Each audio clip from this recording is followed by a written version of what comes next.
Hello, আসসালামু আলাইকুম রহমতুল্লাহি বারাকাতুহু। আশা করি আপনারা আল্লাহ তাআলার অশেষ করুণাময় ভালো আছেন। তো আজকে হঠাৎ করে আমার ভিডিওটা আপলোড করার কারণ হচ্ছে যে আমি পড়াশোনা করছিলাম ইসলামের ইতিহাস ও সংস্কৃতি প্রথম অধ্যায় একাদশ ও দ্বাদশ শ্রেণী ডক্টর মোহাম্মদ সিদ্দিকুর রহমান এবং এটিএম শামসুদ শামসুদ্দোহা।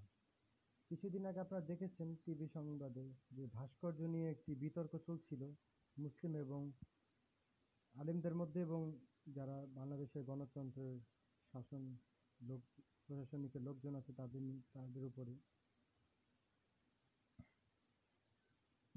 তো একটা জিনিস আমি খেয়াল করলাম, তারা বলছিল যে ভাস্কর্য এবং মূর্তি দুটো এক বিষয় নয়। ভাস্কর্য হচ্ছে কোনো কিছুর আকৃতি নির্মাণ করা, একটা স্মৃতি রাখার জন্য, আর মূর্তি হচ্ছে যেটা উপাসনা করা হয়। বাট এই ইসলামের ইতিহাস ও সংস্কৃতি বই, যেটা একদম বোর্ডের বই, আপনারা দেখতে পাবেন যে অক্ষর প্রকাশনী, এগুলো বোর্ডের বই ব্যবহৃত হয়, এগুলো পড়ানো হয় বিভিন্ন কলেজে। ঠিক আছে? তো এই বইয়ের 17 পৃষ্ঠা আপনারা লক্ষ্য করবেন।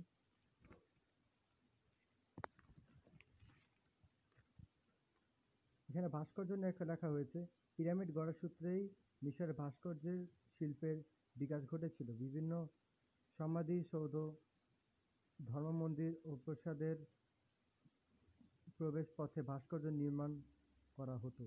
মূর্তি খোদাই করে মন্দিরের ভিতরে দেয়াল সাজানো হতো। বড় বড় পাথর কেটে চমৎকার মূর্তি বানানো হতো। এখানে মূর্তির কথা দুই জায়গায় আছে। মূর্তি বানানো হতো, ভাস্কর্যের জায়গায় মূর্তির বিষয়টা দেখা। এর মানে ভাস্কর্য মূর্তির মধ্যে তেমন কোনো পার্থক্য নেই, একই বিষয়। ভাস্কর্যটা আবিধানিক শব্দ ব্যবহৃত হয়েছে। ভাস্কর্য মানে একটা আকৃতি তৈরি করা, সেটাকে মূলত ভাস্কর্য বোঝানো হয়েছে, আকৃতি। আর মূর্তি, সেটাকে পুরো বাকি শব্দের পূর্ণরূপ দেয়া হয় মূর্তি দিয়ে। প্রাচীন মিশরীয় ভাস্কর্যের প্রধান উদাহরণ। এখানে এক জায়গায় ভাস্কর্য, এক জায়গায় মূর্তি, সেম কথাটাই দুইভাবে লেখা হয়েছে। সিংহের মতো এবং মাথা, মানুষের আকৃতি, ভাস্কর্য পাথর কেটে মানুষের অবিকল মূর্তি তৈরি করতেন।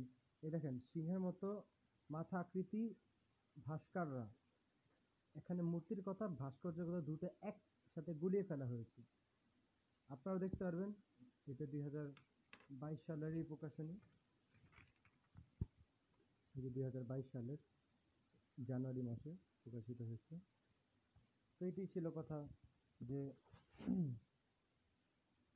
যে আমাদের সঠিকটা জানার আল্লাহ তৌফিক দান করুক। আমি